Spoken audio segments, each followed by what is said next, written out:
Good afternoon, ladies and gentlemen. I hope you've had a good day so far. I'm sure you have with the speakers that you've had already. So my session this afternoon is to talk about ABPI. So that is ankle brachial pressure index. Real silly question, but I always like to start. Does anybody already do ABPIs? We've got a fair few. That's absolutely excellent. I know there are a few people out there who probably have never even heard of an ABPI. So today, at least, we'll give you a bit of an overview of sort of what an ABPI is.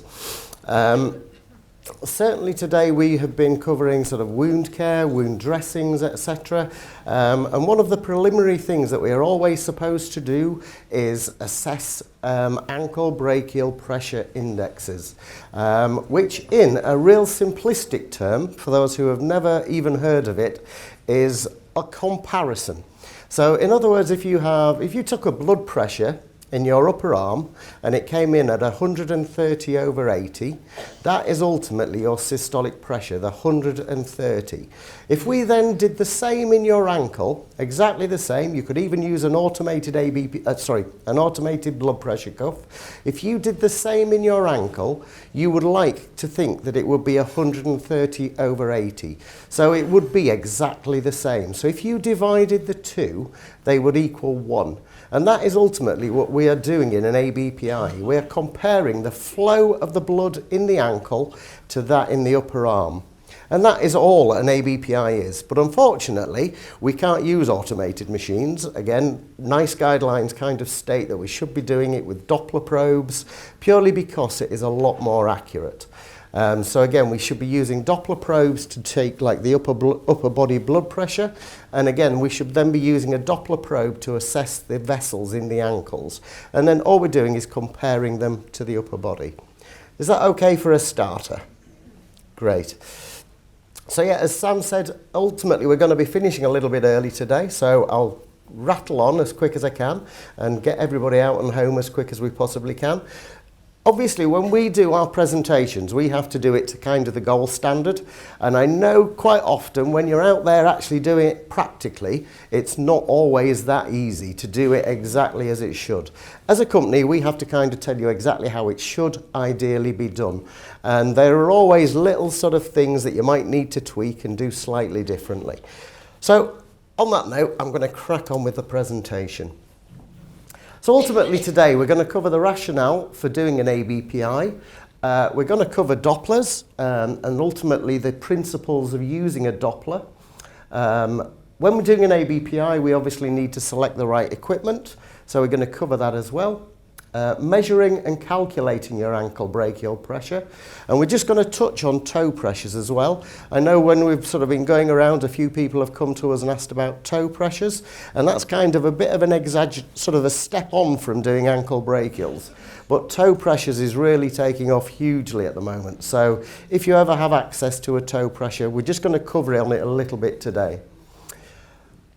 One of the things with Dopplers, a lot of you out there probably have 20-year-old Dopplers, which ultimately all you can do is try and listen in and try and have a bit of a guess and a sort of guesstimation as to whether you can hear a tri-, bi- or monophasic waveform. One person might hear it as triphasic, somebody else might hear it as monophasic. So there's kind of a lot of discrepancy in what you're listening to. So ultimately, using a waveform Doppler, again, is just the way forward, and it's a huge advancement sort of in Doppler ultrasound. We'll cover a little bit about how often you should redo assessments, and then we also cover a little bit about the factors that can affect ABPIs. You're more than welcome to put your hands up at any time or even shout out questions, entirely up to you. Holding the probe at about 45 degrees to the vessel, the Doppler generates an audible sound and the waveform on the screen shows a direction of flow. In a healthy person, the arteries in the ankle have blood flow in the forward and reverse direction. By applying a blood pressure cuff to the ankle and inflating it over systolic pressure, the blood flow is stopped and the sound disappears. The cuff is then deflated slowly, and the point at which the blood flow starts and the sound is heard is the systolic pressure.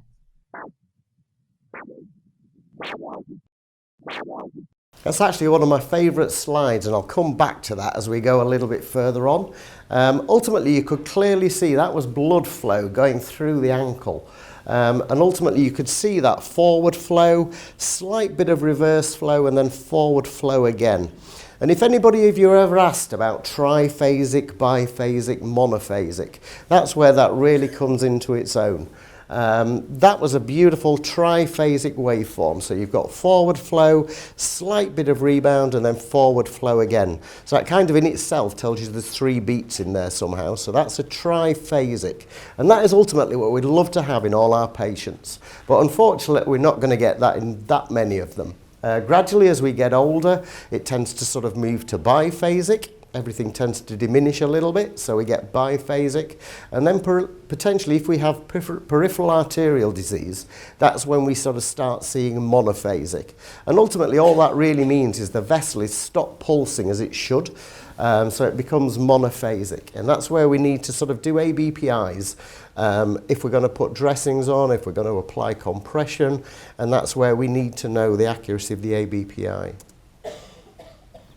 There's certain sort of reasons for using an ABPI. As we've already mentioned, the main one is to sort of confirm or refute suspected PAD. And this is for patients sort of with leg pain, cold, painful legs, etc. The other one is certainly for wound care, assists in determination of limb wound etiology. And again, the one thing with limb etiology and compression, if you've got a really bad circulation down in your lower ankle, really bad peripheral arterial disease, we put a high level of compression on that leg, you could actually compress those vessels. And ultimately, you could make things even worse. So again, if you put a lot of pressure on a real fragile vessel, you could squidge it, and ultimately you could stop the blood flow. So you could actually end up making things worse. And then there's another one on there, cardiovascular risk. Again, this is becoming more and more. You put a Doppler probe on sort of an ankle, you do a brachial, potentially you can pick up things like atrial fibrillation. So again, if you've sort of got that normal beat, beat, beat, and then you've got a little bit of a gap, and then it starts again, potentially that's your atrial fibrillation. And again, if we're assessing patients for peripheral arterial disease, they've potentially got sort of poor circulation to the ankles. They've also potentially got upper arterial disease as well. So again, doing Dopplers and ABPIs, you can pick up more than just doing a vascular assessment. So there's 3 sort of main things on there that we're covering. Doppler versus palpitation. Again, I always refer back to the fact you try and feel a foot pulse.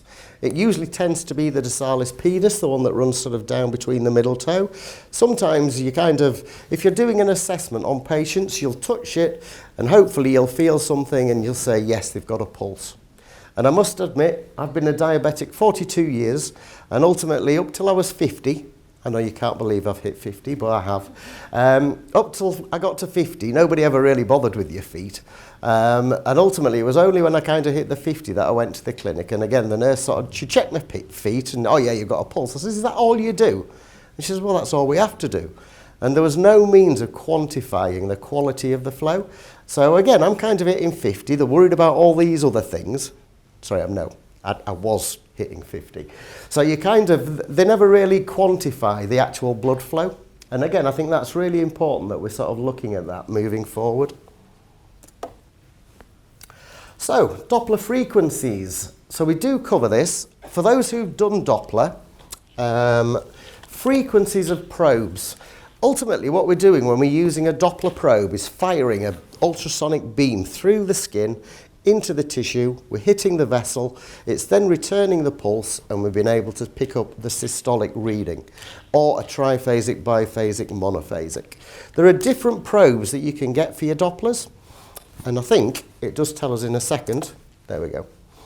So this is sort of covers it in a little bit more detail.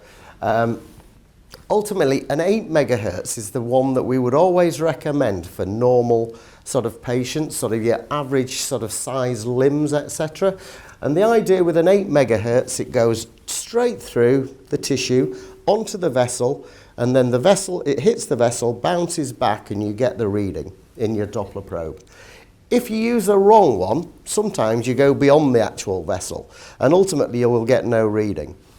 The same thing is that we always recommend as well, if you've got edematous limbs, use a 5 megahertz. And again, some of you I know struggle even to get your hands on a Doppler, let alone a Doppler with 2 probes. So I do apologise about that, but as a recommendation, we always say sort of standards, you use an 8, and if you need to go sort of into more sort of swollen limbs, then we recommend swap over and use a 5. I was with a district nurse a tissue viability actually. And we were in a group like this, and we had a big audience, and one of the nurses came and was my volunteer on the table, but the tissue viability used her Doppler, and ultimately it came back with a really bad reading, and this poor nurse was absolutely distraught. She thought she was perfectly healthy, and ultimately I said, well, I don't get it really, because you could feel really good pulses, and I said, what probe are you using? Oh, I always use a 5.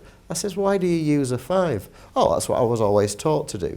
But ultimately, she was using a 5 as standard. It was going past the good vessel, going into sort of normal tissue under it, not picking anything up, bouncing back and giving no result whatsoever.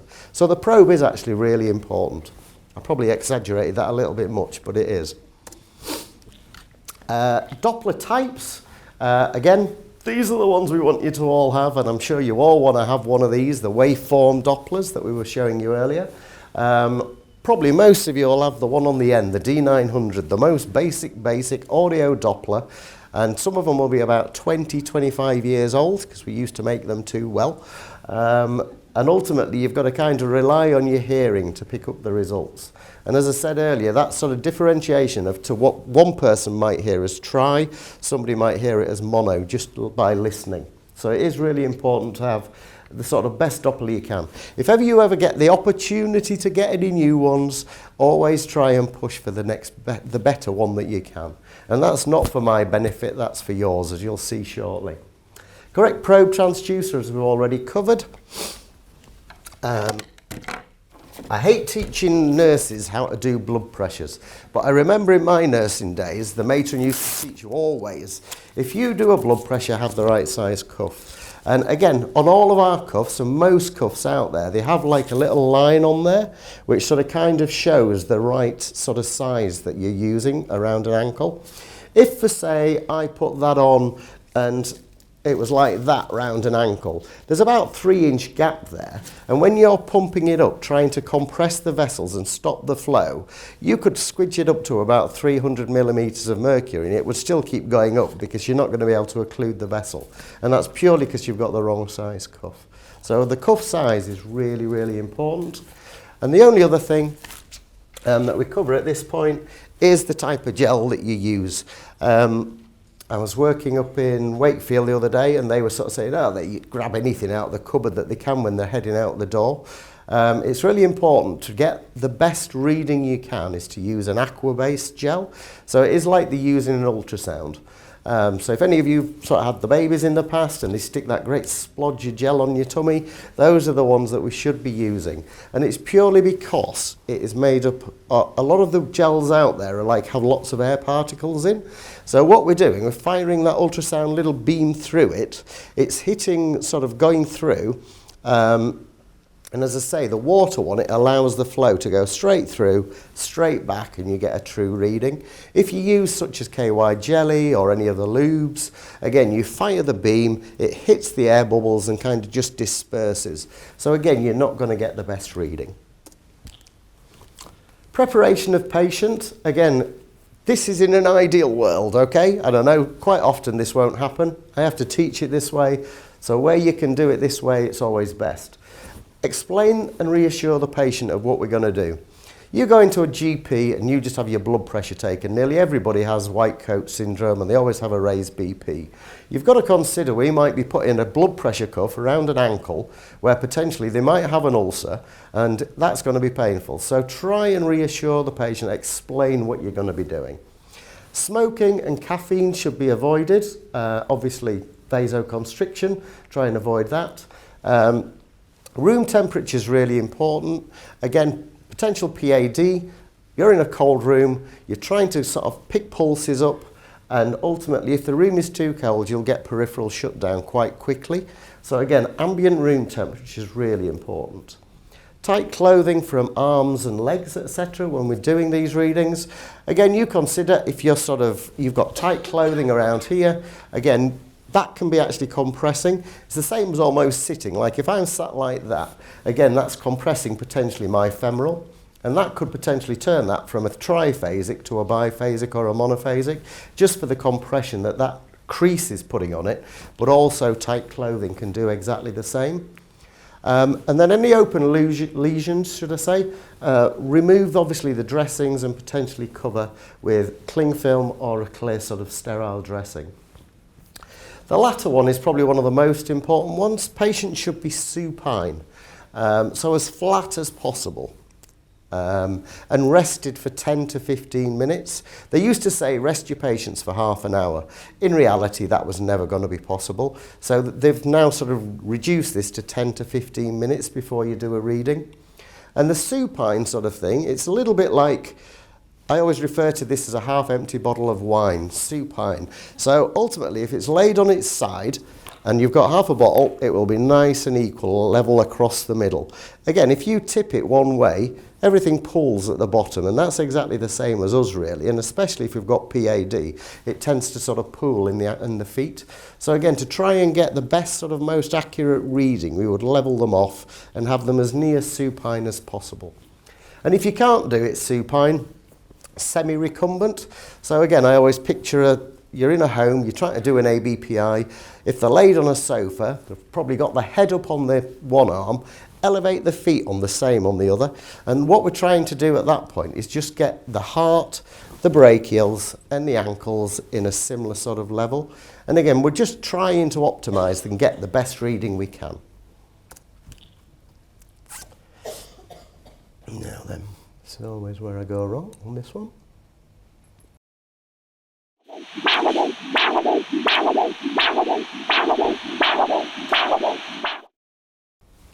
So ultimately that's the sound of a normal artery. So again, if we're doing assessments, we're doing vascular assessments, we're doing ABPIs, we should know what we're listening for.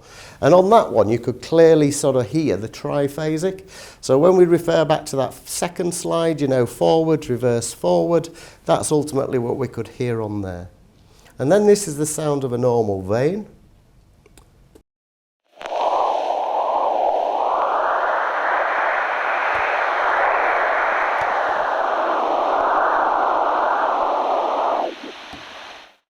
So you could clearly sort of hear there the difference, sort of the pulsatile beats, and ultimately a vein, it's just sort of everything's whooshing through. It's not pulsatile. So ultimately that's the sort of the difference that, again, you want to listen for.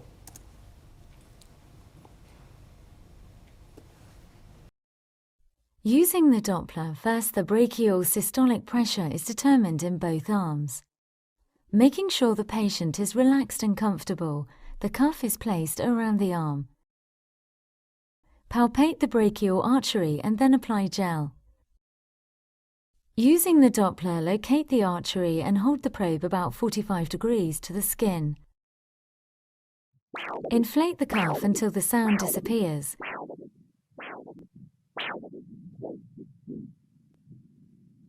And then slowly deflate at around 3 millimeters of mercury per second. The point at which the sound returns is the brachial systolic pressure, which is then recorded. Okay, so far? Yeah, so that's ultimately one of the brachials. When you're doing sort of an ABPI as well, they always recommend that you should do both arms. For those who've ever done them before, do you always do both arms? Yeah, and again, it's potentially because they might have, if they've got, as we said earlier, if they've got lower arterial disease, they may also have upper arterial disease. If you did one arm and the blood pressure in that one was 150, and then you went across and did the blood pressure in the other and it was 120, and again, you use the wrong one of those figures in the calculation, again, you can get a completely inaccurate reading. So it's really important to measure both arms.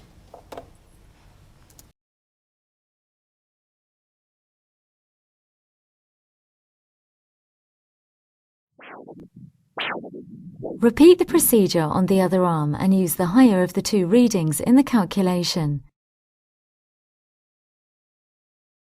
If the readings are significantly different, this suggests arterial disease.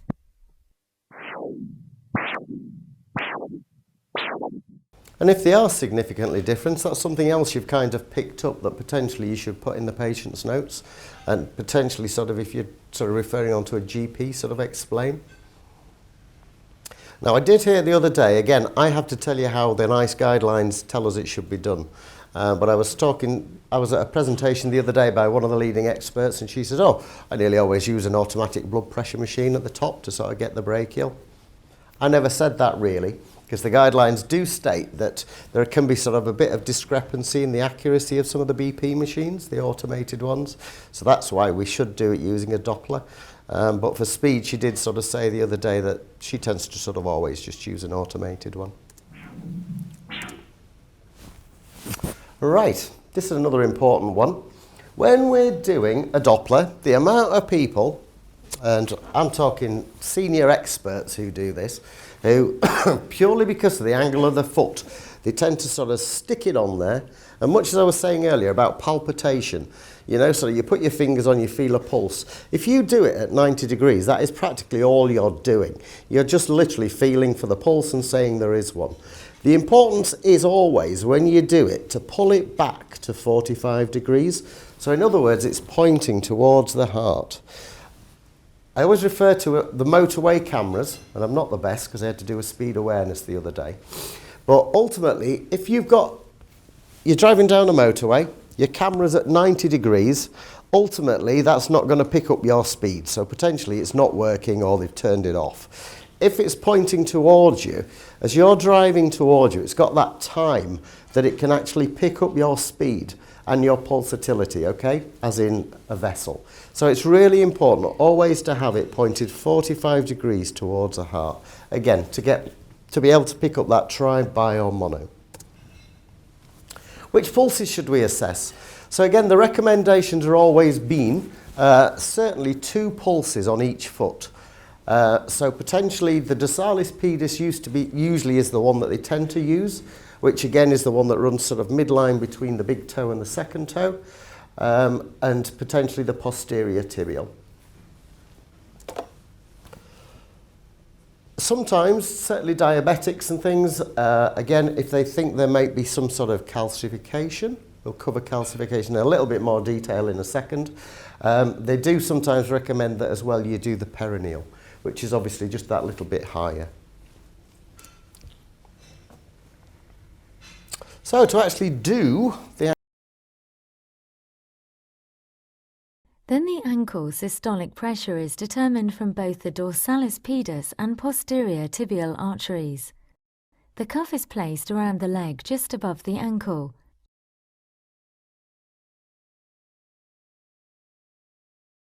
Gel is applied and then using the Doppler probe, locate the dorsalis pedis artery and optimize the signal, holding the probe at about 45 degrees to the skin.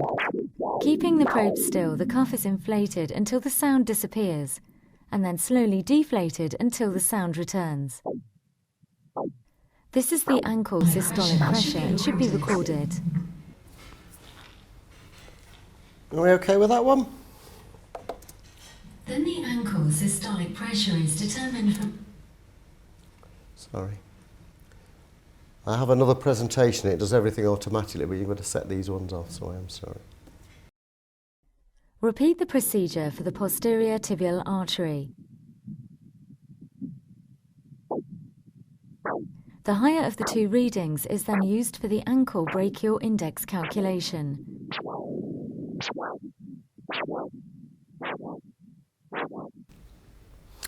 So the story goes, we've done 2 brachials, and we've now, at this point, we've just done the right leg, and we've got 2 pulses from the right leg.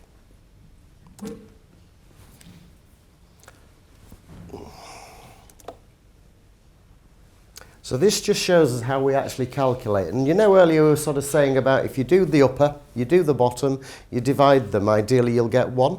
Well, this is just sort of the exact sort of the way that we calculate it properly.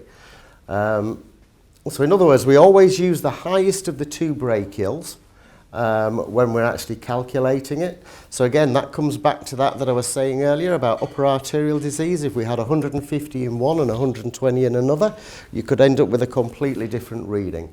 So ultimately, we use the highest of the two readings for the calculation. So in this, the brachial highest is 150. So that is the only number we need to use.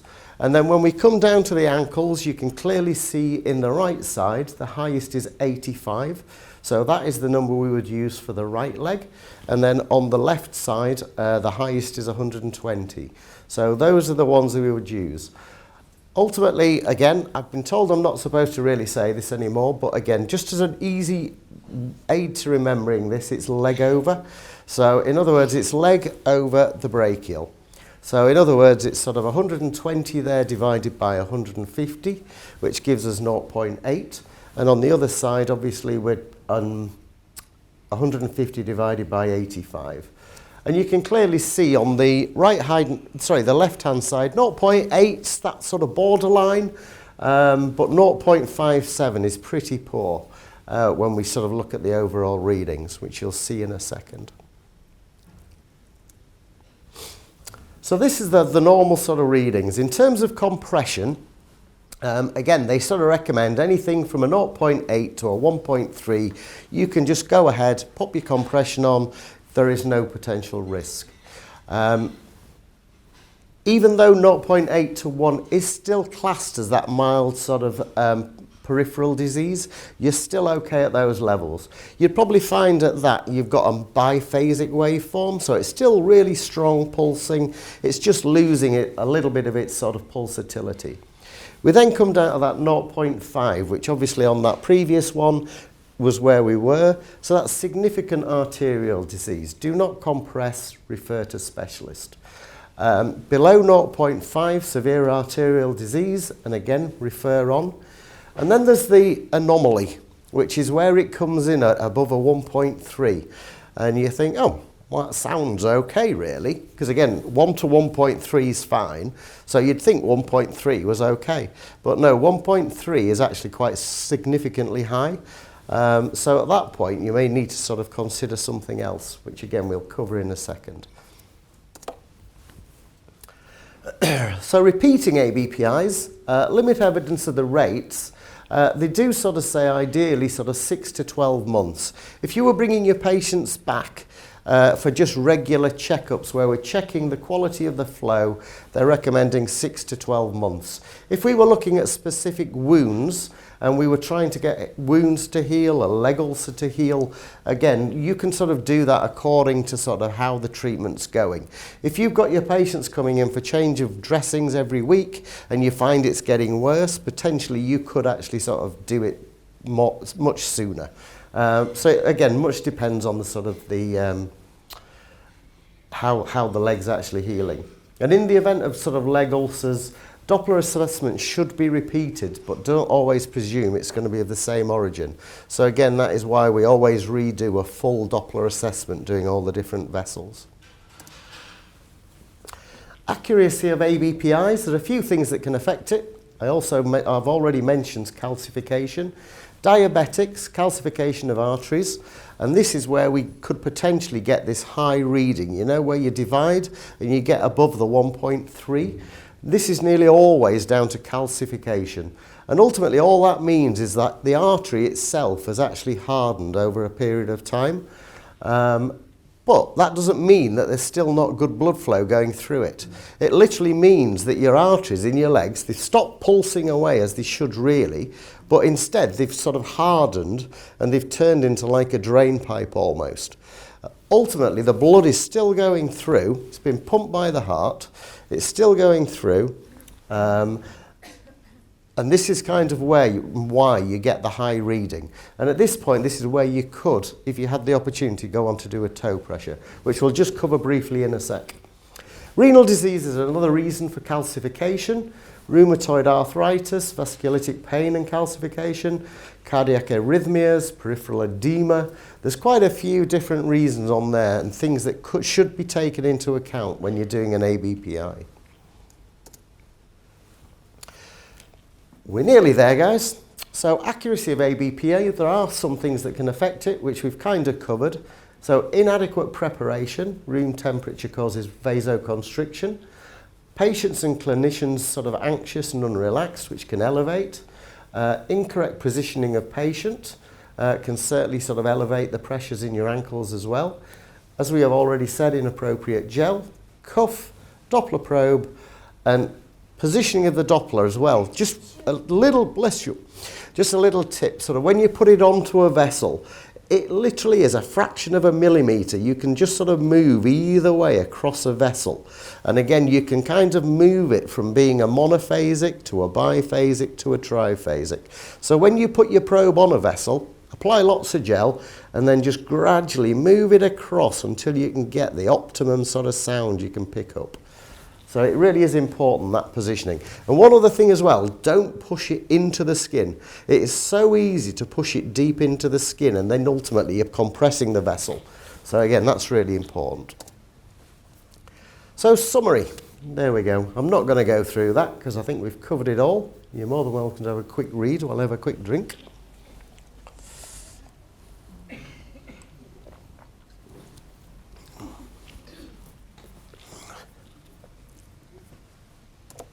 Right, so problems associated with Doppler ABPI. Sometimes difficult to locate vessels, difficult to maintain. When you're doing ABPIs, certainly if you're doing them for the first, second or third time, always recommend have two people doing it with you.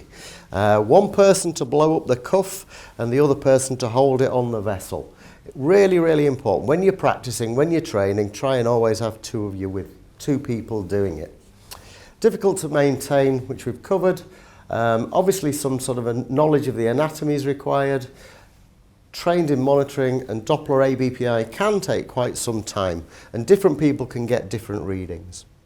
There is an alternative, which again you've probably seen on our table. There is the automated ABPI system. Some of you have seen the nice guidelines recently changed about using such as this. I'm sure some of you have probably got some of ours. Some of you have probably got the messy one. So the guidelines have recently changed and sort of said that we shouldn't really be using them on anybody but for research ultimately. They're saying there isn't enough clinical evidence measuring patients using one of these with patients with leg ulcers, which kind of really narrows it down because our product, we developed this 12, 15 years ago, and at the time a lot of it was done on patients with leg ulcers, but at the time we didn't have to be specific. So there are counter arguments going on with this at the moment. Is that likely to change? Ultimately, yes, we're hoping it will, because we're finding the other side of that argument is lots of people have bought these systems to cut waiting lists, which they have done. Again, you can take sort of patients into a clinic, you can have your healthcare assistant sort of press the button, away you go, it's done. And now been told that they can't do these and that they've got to go back to the old way, which is obviously the way we've just shown you. The waiting lists are now getting even bigger. And they were big enough before, so because of that, there's quite a few, obviously Messi and ourselves are trying to come up with a counter argument. So we're hoping it will change. I'm just going to skip the next slide because obviously we've covered it. Right, we talked about waveforms. We're nearing the end, guys, so I think I've only got a couple of minutes left, to be honest.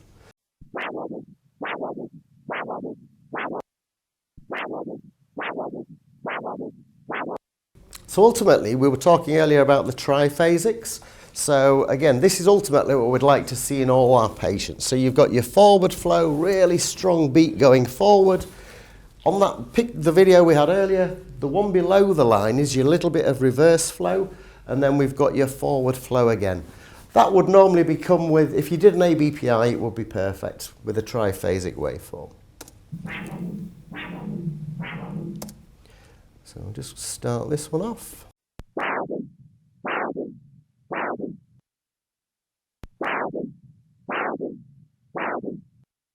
So this is ultimately where we're sort of losing a certain little bit of the beat. So this is a biphasic, and ultimately you can clearly see we've still got the forward flow, little bit of reverse flow, but we've lost that third beat. Again, it's one of those things, a lot of us as we get older, you tend to lose that, as we mentioned earlier. But potentially this could be the development of PAD. So this is where quantifying your sort of actual flow, when you do an assessment, it's really useful because you can see if things are getting worse.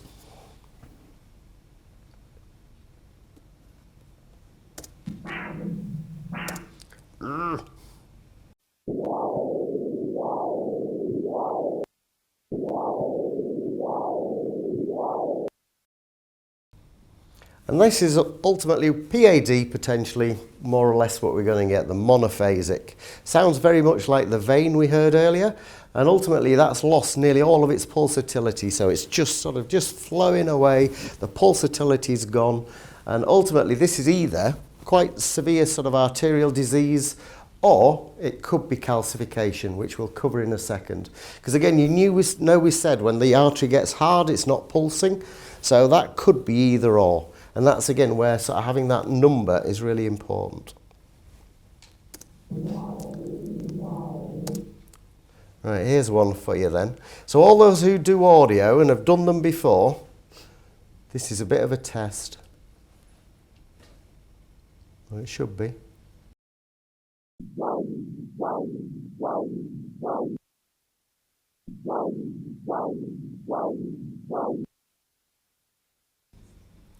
Right, guys, what does everybody think? Right, hands up. Get my words out. Hands up for try. Any tries? Any buys? That came out wrong, didn't it? Not supposed to say things like that anymore. Any monophasics? You see, he's a cheat. He knows what he's trying. Yeah, he's seen it. So this again is where it's quite important.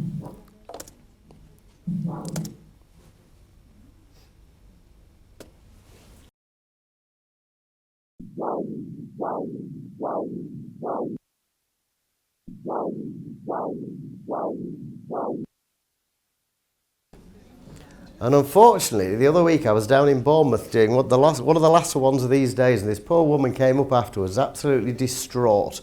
I've been doing Dopplers for 30 years. I can't believe I might have been getting it wrong for all those years. And this is where the benefit comes of having a waveform. It's kind of that extra evidence. So I'm just going to move on quickly. We've already talked about sort of toe pressures.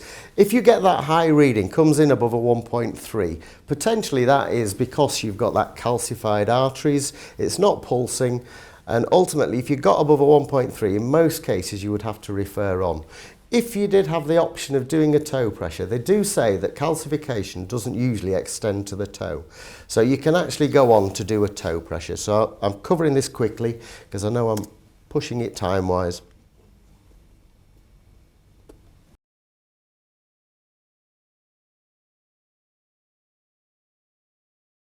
Attach the cuff around the base of the great toe and attach the PPG sensor using the adhesive strip provided. The PPG signal is generated from the arterial microcirculation and is shown on the display. Wait for the waveform to stabilize. Inflate the cuff until the arterial pulses disappear and a flat line is obtained.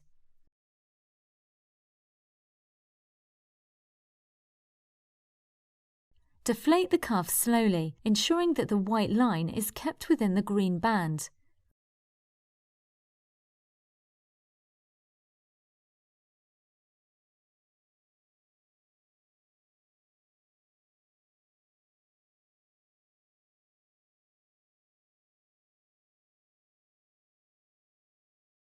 When the arterial pulses return, the waveform will stop automatically.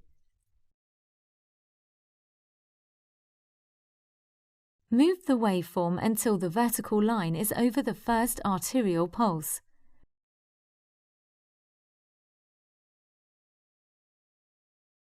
This is the toe systolic pressure.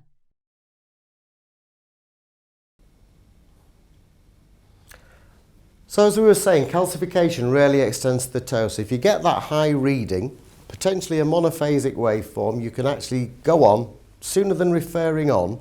if you've got the kit, you could go on to do a toe pressure. Toe pressures is going through the roof at the moment because of everybody sort of seeing the benefits. You don't have to refer on. If you then sort of do a toe pressure, showing that good blood flow down to the toe, even though it's not as good in the leg, it's still sort of going through, you could still continue your treatment if the toe pressure's still good. One of the things on here, like the absolute pressure in there is 117. So again, that's a really good sort of indication of the blood flow that's still going down to the toe. So that's absolutely great. Digital arteries are generally spared of calcification, so if possible, toe pressures should be taken. Place an appropriate sized toe cuff around the base of the big toe.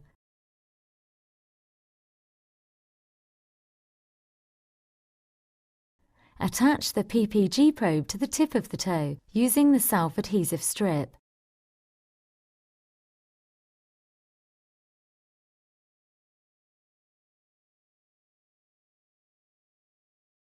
Inflate the cuff slowly until the pulses disappear. Then deflate the cuff at 3 mm of mercury per second by keeping the white line within the green band.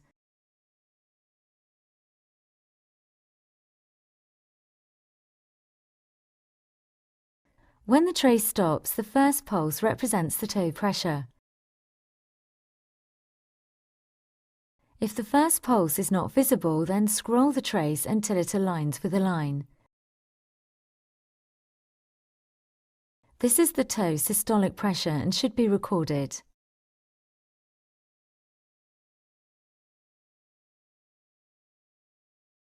If the toe pressure is less than 30 mm of mercury, the prognosis for healing is poor. If the pressure is greater than 50 mm of mercury, then ulcers have a good chance of healing. If the toe brachial index is less than 0.64, then arterial disease is present. So yeah, much as I was saying when it interrupted me, I do apologise. So you can sort of clearly see these are absolute pressures. It's kind of obvious really. If you've got 150 up here and the pressure in your toe, which is the equivalent, is down less than 30. Again, lots of podiatrists use these as standard now. So again, if you've got less than 30, there is no way you would carry on and sort of do foot surgery or treatment on that particular toe. Again, if it's above the 50, things are getting better. As you saw on that one, I think it came in at about 112. That's pretty good, okay? And then the other one is the toe brachial index. And to calculate it, it is calculated exactly the same as we would have done the brachial, but there is just sort of a slightly different range.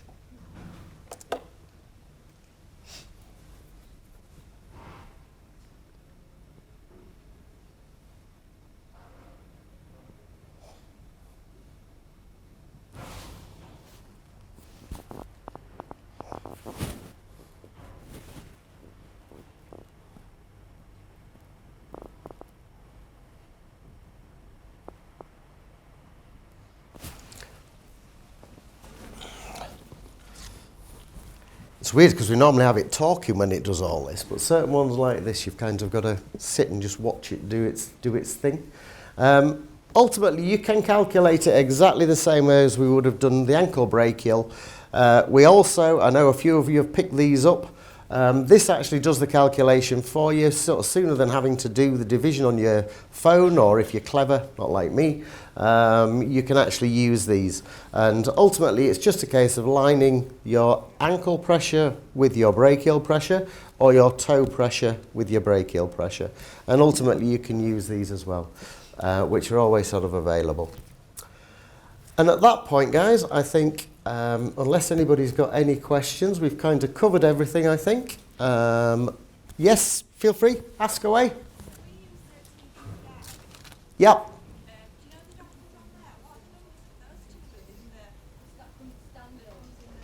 They will be an 8. So all our kits come with a stand, and our Dopplers, if you can order whichever, but usually they come with standard as an 8, and potentially if you wanted to get the 5, that is sort of, you'd have to order that extra. It is, exactly. You probably need to that's exactly why. You will have to request to sort of see if they'll get some 5 megahertz. Yeah, is that okay? Anybody else any questions at this point? Well, I think it's time to wish you all a very good Christmas. I know we're still a few weeks off, a couple of weeks, and a safe journey home if that's okay with everybody. Yeah, thank you, mate. Thank you very much.